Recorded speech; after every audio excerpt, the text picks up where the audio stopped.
Hi everyone, it's Marissa and James here from Rise High Financial Solutions, and today we're talking about how you can get your offer to stand out in a really competitive real estate market. So this is specifically for people that are trying to buy a house, maybe you're trying to buy a home, maybe you're trying to buy an investment property, but it's about how do you make your offer stand out so it will be accepted by the agent. And it's not all just about price, is it, James? No, it's not, Marissa. So today we're going to be giving you tips and hints of how you can make your offer stand out, especially useful in a really noisy or crowded property market where it might be a little bit harder to get your offers considered by the vendors. So it is obviously a really noisy property market at the moment, James. What does that actually mean? Well, it means that there's lots of people trying to buy and there's not many properties on the market. So it's that whole demand and supply, or supply and demand equation. So from a demand perspective, lots of people trying to buy property, whether it's home buyers, investors and everything in between, lots of people trying to buy. And then when you look at the supply side, there's not that many properties actually going onto the market for sale compared to the number of buyers that are in the market. So it's making it really noisy, and we've had experience ourselves, and we've had lots of clients that are out there in the market. Even recently I had someone tell me last week that they went to an open on the weekend and there was 90 groups went through and it was over 300 people just in a 30-minute window to inspect a property that was for sale.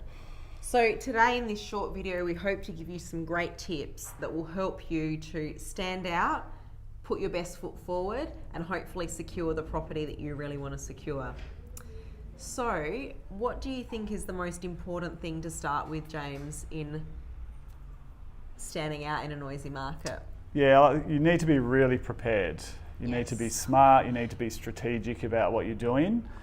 Gone are the days of just walking into an open home on a weekend, having a chat to the agent and getting an offer accepted. It's a very different world now. So I suppose firstly, it's really important to have your finance in place. Having a finance pre-approval? Yeah, so most likely a pre-approval, so that from a finance perspective, you're ready to go. So that when the right property does come along, you can actually move quickly with confidence. So having that pre-approval is really, really important. There's more to it than just that, but I suppose that's just a bit of a no-brainer really, that if you are out there in the market looking to buy, you need to be working with your Rise High broker and getting pre-approved. And what benefits or advantages does a pre-approval give a purchaser over someone that doesn't have a pre-approval?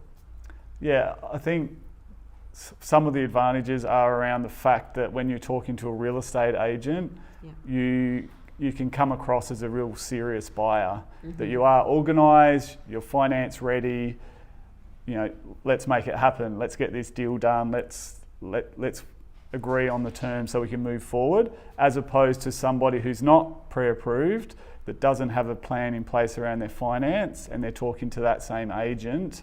The agent's not going to be receptive in those situations. So I think really the pre-approval is about demonstrating your readiness to buy. And does it also help buyers to be able to negotiate on certain terms? Like maybe they can offer a shorter settlement date. Yeah. Maybe they can offer, less conditions on their purchase contract. Would you say that is part of the attraction to the real estate agent and the vendor? It is, yes, definitely. And we'll touch on that in more detail as we go through, because there's a whole piece around how you present your offer to, I suppose, make it as appealing as possible to the real estate agent. And then part of that is obviously having your pre-approval or your finance ready as well.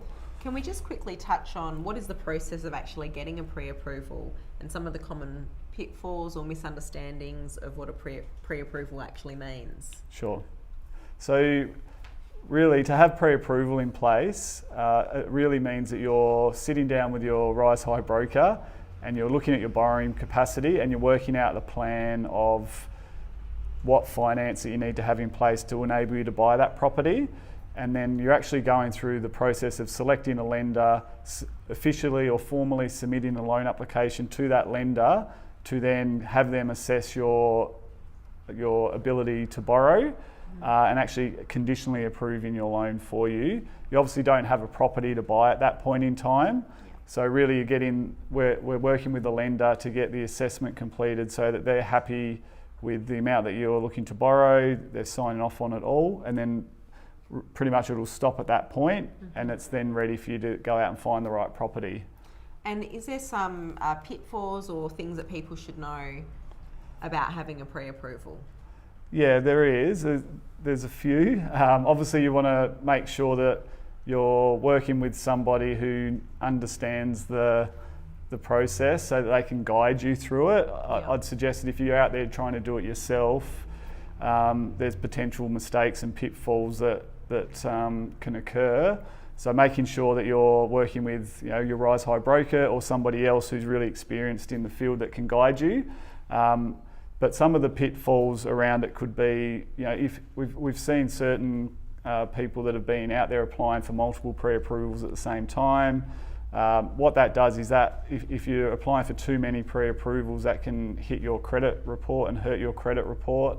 You get lots of inquiries on your credit file, which could then mean that eventually when you do actually go to apply for another loan, that they'll actually knock you back because of your credit file, too many inquiries. So having pre-approvals, it's really important to consider what that looks like on your credit file, which is something that we do for our clients, is look at their credit report and understand that side of the equation. Also, it's important to understand the conditions of the pre-approval. Each lender's a bit different in how they do it.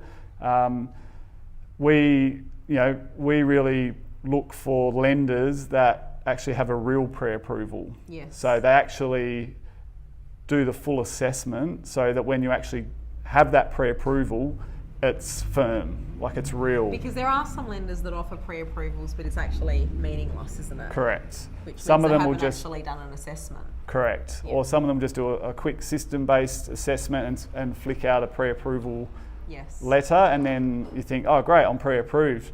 But what actually happens is once you actually find a property, they then do the full assessment later, and then they might find some issues or have some concerns, and then you find out too late or at the 11th hour. Yeah. So making sure that you're working with a lender that will do a full assessment so that you do have a really valid pre-approval. Yep. And then also just managing the expiry of the pre-approvals, because they do expire.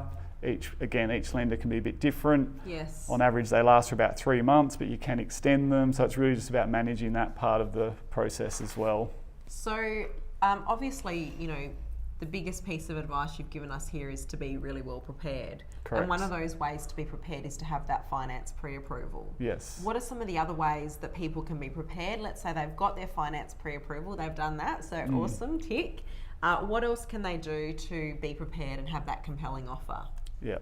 So I think, now we're looking at buying a property. Yes. So we've got finance in place, ready we to... know what our limit is. We know what our really limit is. We're ready to go. You need to become an expert in the property market that you're looking in. And how do you become an expert? Well, it's about getting out there into the market, looking at lots of opens, speaking to real estate agents, actually immersing yourself in that market so that you start to learn the lingo, start to get a bit of a feel for what properties are selling for. I like that property, but that went for too much, and I like this property as well, but there's a few issues here, and that went for less because it had one less bedroom. You start to learn the market.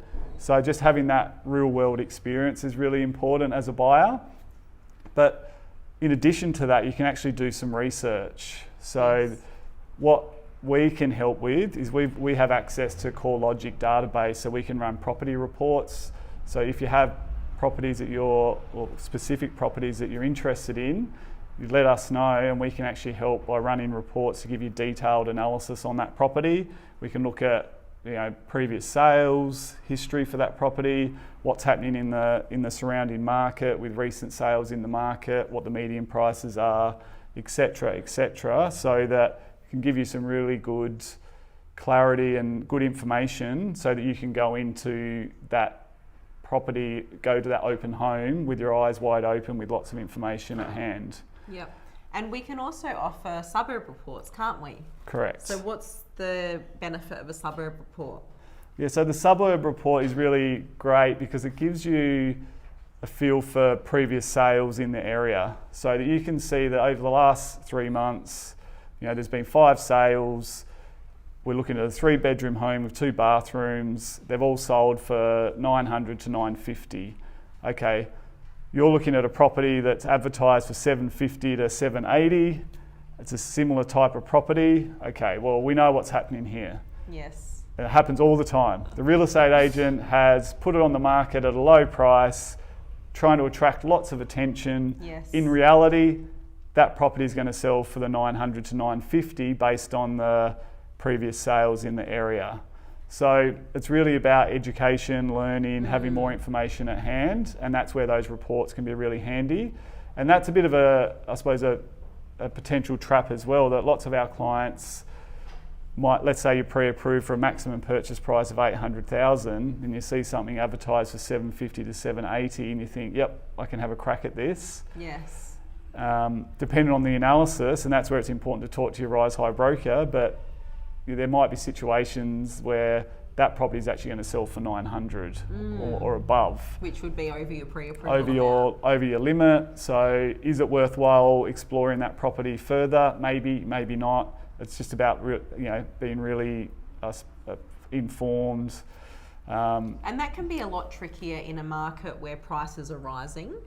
You know, where prices are rising and prices are moving quickly, sometimes the price guides that are put out there by the real estate agents aren't realistic, like James said, and that's because the market is moving so quickly. So that's where having that insight, having access to that data, having a Rise High broker on your side can really help you to make the right decision and go for the right type of properties. Yeah. The other thing that is really important to understand is what type of sales process the agent is adopting. And there's a few different sales processes that the agents like to adopt. One is a private sale or private treaty. That might be best offers buy or something like this. Another one is an auction, which we are starting to see more auctions these days. And especially in a rising property market, you will start to see more auctions. In a more steady market, you'll probably see less auctions. And then there's also an expression of interest, which is a little bit more like a private sale or private treaty. Can you just talk us through these 3 different options and what people should look out for in terms of being prepared for these type of options when they're looking at a property they want to buy? Sure. Yeah, again, it's really important that you're working with someone that you trust that can guide you. So if you are pre-approved and you are looking at a property that is on the market, you need to understand how the agent is selling it. So is it an auction? Is it a private treaty? Is it an expression of interest or something else? So then we can strategize and work out the best plan of attack in terms of how do we get in there and talk to the agent and what do we need to be considering to, maximize your chances of getting your offer accepted. So with an auction, obviously it's going to go, I think everyone's familiar with what an auction is. It will actually go to a day of an auction when all the bidders will come together and it will go to the highest bidder as long as it goes over the reserve. I think it's super important to point out that if you do bid an auction, the purchase is unconditional, which means that you can't get out of it, and you really need to make sure that all of your ducks are lined up in a row if you're going to bid at auction and finance is sorted. Because if you don't, you could find yourself in a little bit of financial difficulty if you can't then proceed with the purchase. We do actually have a really great video that is dedicated to everything about auctions. So if you do find a property that you like that is going to auction, we really recommend that you watch that video, and we'll put the link to that video in the show notes below. Yeah, so that's really, that video covers it all around the auction side of things, but it's really important to be careful about auctions because it is unconditional. The private treaty is the other one that's quite common, and that's where the property is listed at a particular asking price and you can put in your offer. Then it becomes a bit of a negotiation with the agent, and that's where there's a bit of magic that can happen in terms of you can present a really compelling offer, or you can present a pretty blasé offer, and a lot of that can come down to some of the finer details which we'll talk through in a minute. And sometimes with those private sales, in my experience, the winner of the property is not necessarily the person that puts the highest price.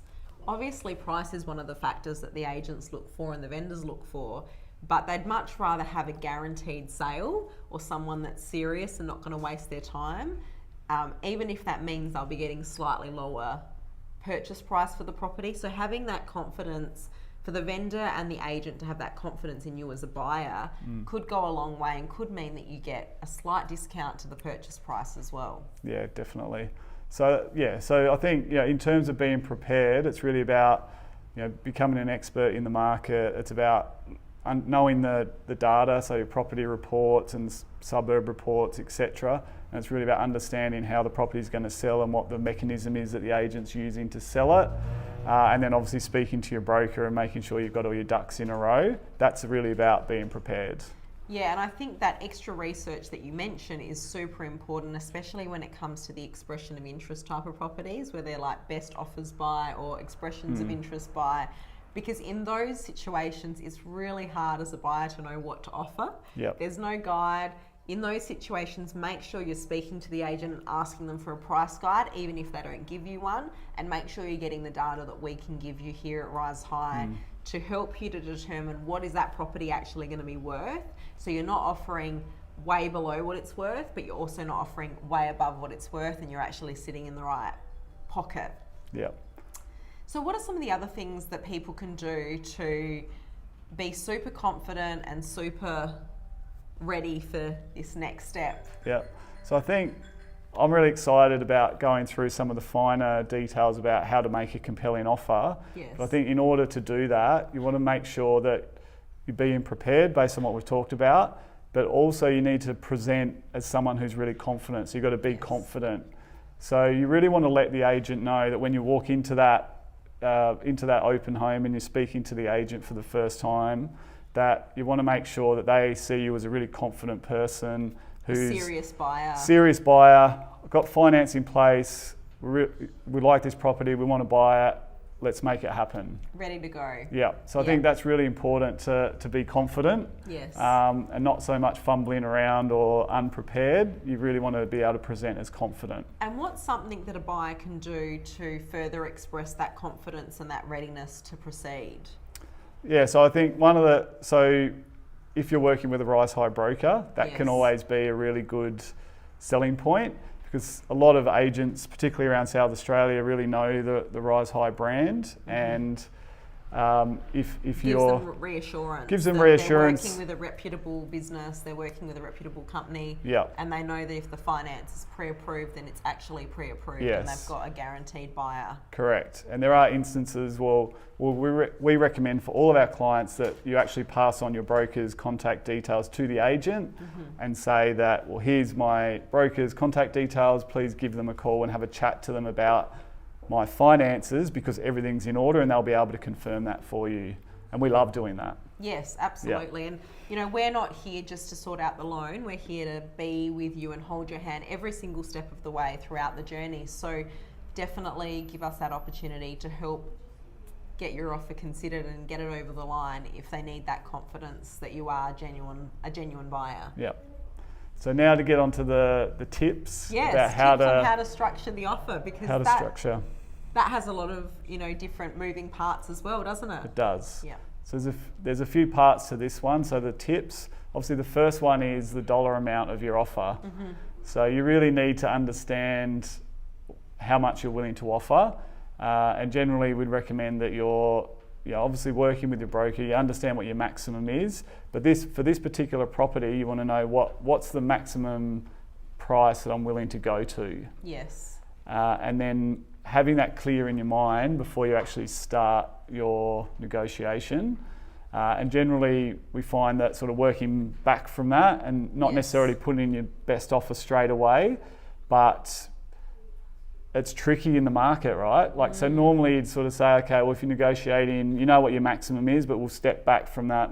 We might put in 50,000 less or 30,000 less, knowing that we can work up to the maximum. Yeah. But in the current market, you may miss out. Yes. So it's a really tricky market, and that's again back to speaking to your broker and working out a strategy about what price you will offer.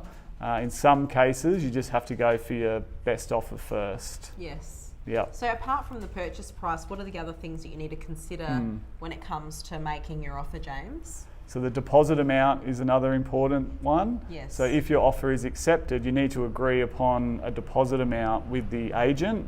So that's for your deposit that's going to be paid after you've signed the contract. So After in the cooling case off. of an auction, it will be paid straight away. Yep. In the case of a private sale where you sign a contract, you'll be paid 3 business days after signing the contract. Yeah, so when cooling off expires. When cooling off period expires. So that's up for negotiation. Real estate agents like to see a larger deposit amount, whereas as a buyer you might be erring on the side of caution. You might want to put in a lower deposit amount. Yes. So we've actually seen that become a deal breaker in recent times, where we've seen clients that have put in offers that might be around the mark in terms of the dollar amount that they're offering, but they've put in a $5,000 deposit or a $10,000 deposit, where the agents are now expecting to see a larger deposit put down. Yes. The beauty is if your finance pre-approval is organised, if you're working with someone that you trust, if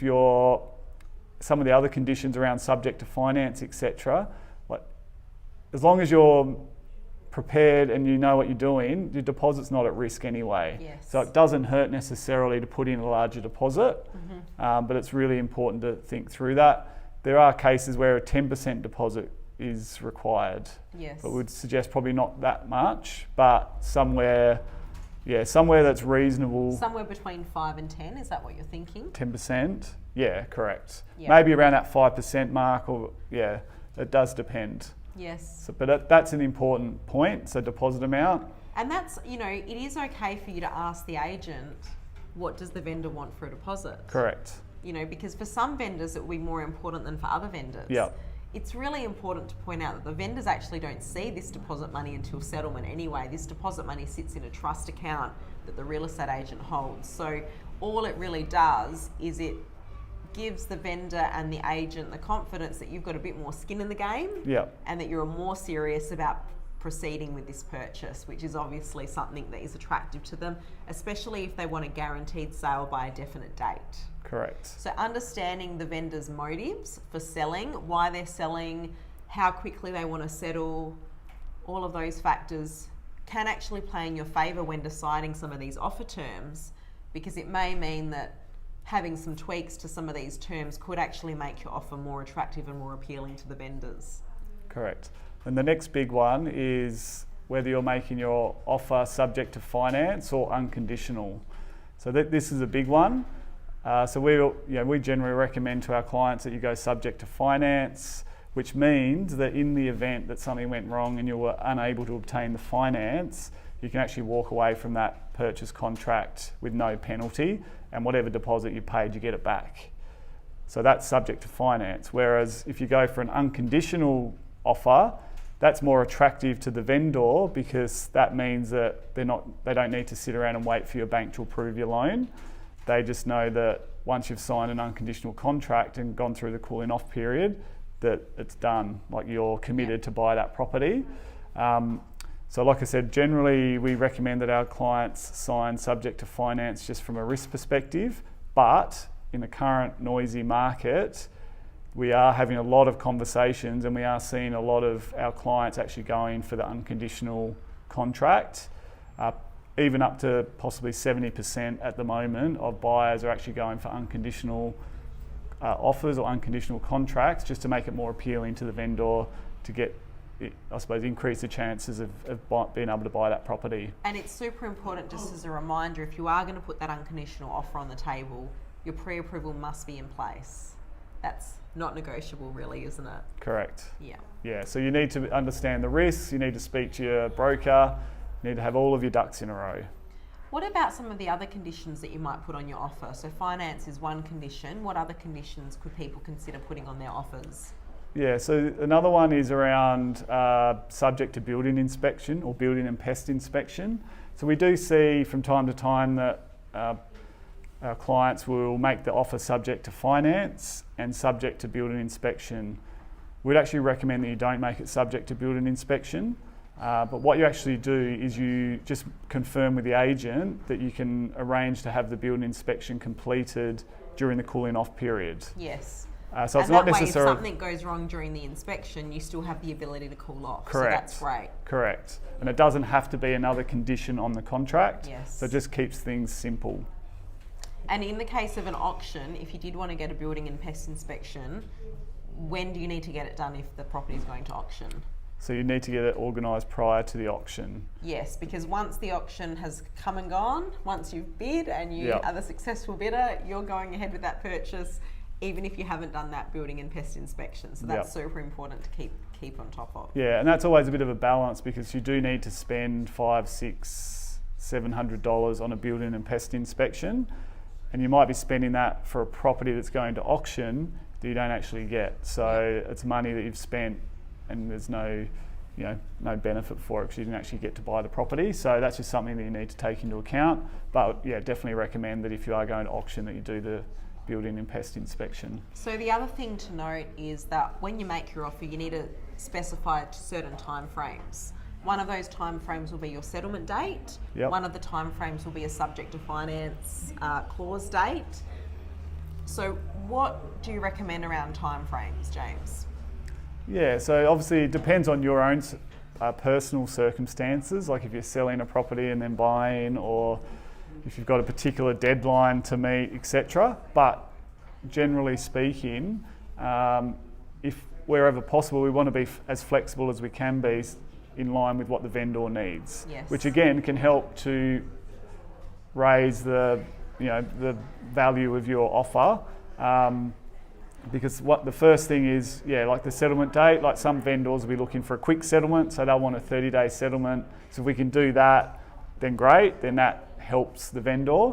And in some cases, the vendor might want a longer settlement, like they might still be organising some details around where they're moving to, or they might have another property that they need to settle on, so they might be looking for a longer settlement. And again, like if we can be flexible, we can look at a 6-week, 8-week, 12-week settlement in line with what the vendor needs, then that works really well as well. So that's around timeframes for settlement. The other one is around if your offer is subject to finance, you'll also need to agree on a time frame for finance approval.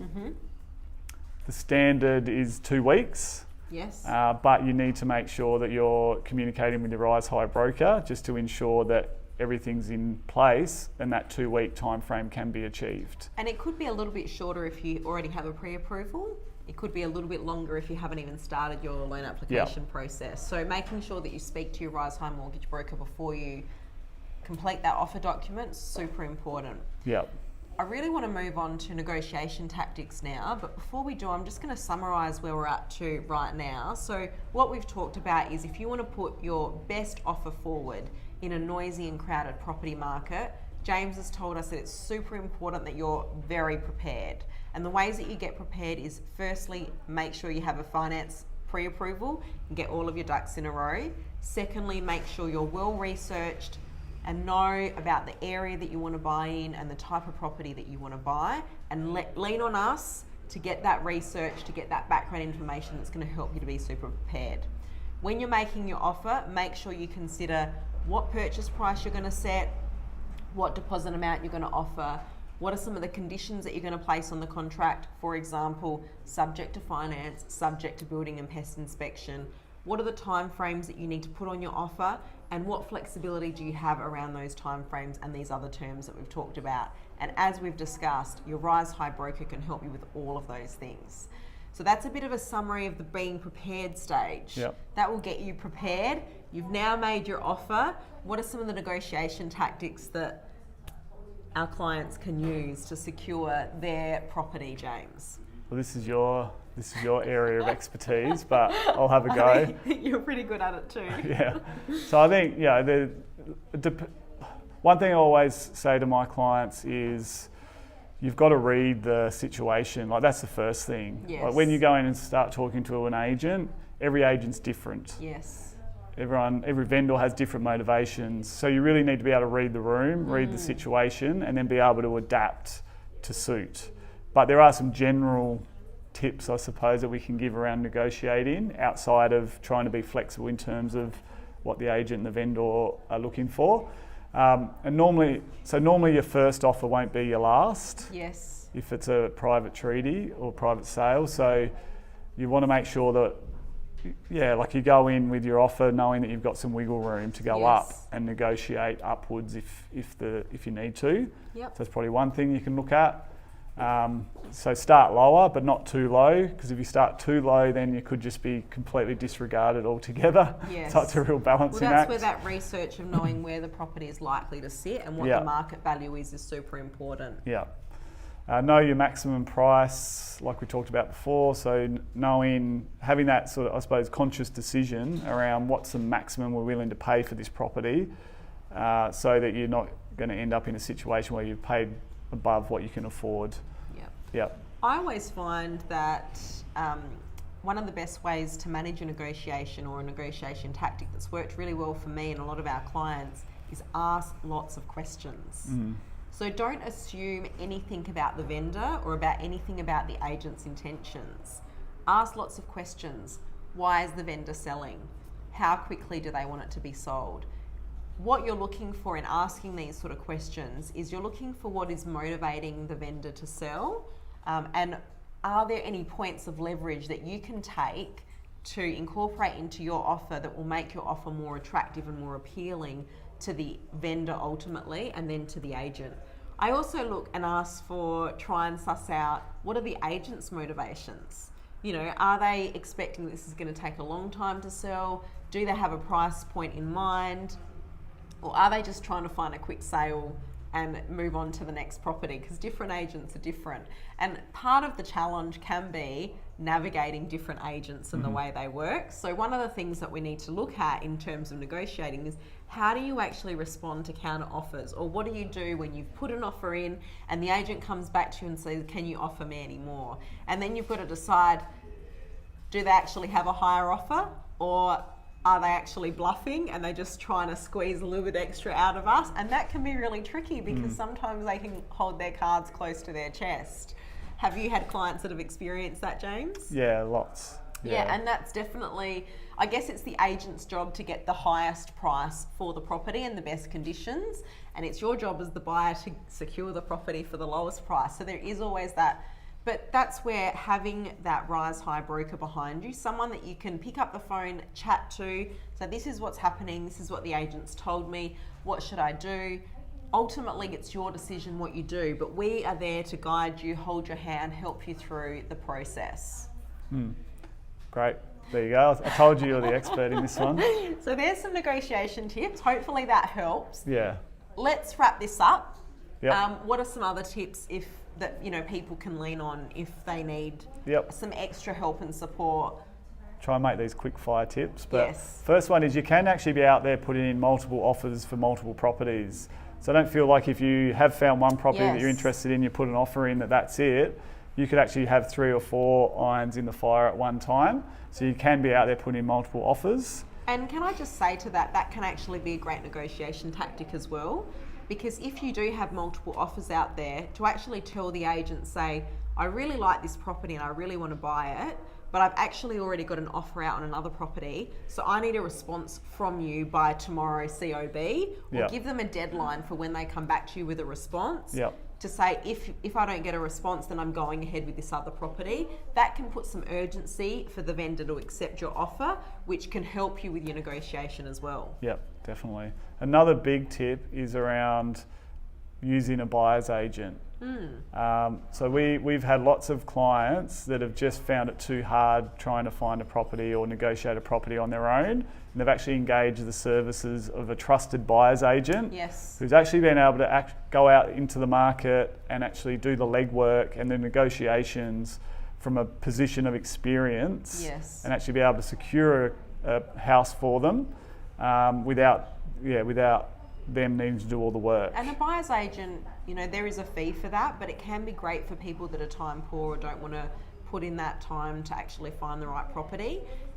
Buyer's agents sometimes also have access to off-market properties that aren't actually advertised on realestate.com and Domain. So there may be an opportunity to buy something before it goes to market, which could be an advantage as well. Definitely. What are some of the other tips that people need to be aware of, James? Yes, a couple of other things just to think about are around building inspections. So making sure you've got a good building inspector. Again, we can help with that. Building insurance. Like once you've signed a contract, you need to have building insurance in place. We can help with that as well. Yep. We've touched on property reports. We can help with those. Utility connections. So once you've actually signed or you're actually purchasing a property, you need to have your power and your gas and your internet and all that connected. Can be a bit of a pain. We can help with that too. We can help with that with a streamlined, seamless service that helps get connected. Conveyancer as well. You do need a conveyancer on your team. We've got an awesome group of conveyancers that we work with, and we can highly recommend as well. And finally, the last thing, if you are buying an investment property rather than a home, it's super important to get a depreciation report to maximise your tax deductions and your depreciation, and we can help with that as well.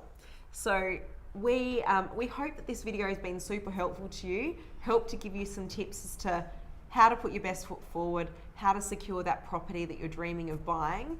And as always, we are here to help and be with you every step of the way. So please reach out to your Rise High mortgage broker, and we will be happy to help you any way we can to make sure that your dreams come true. Thanks so much for tuning in, and we hope to see you again next time. Bye.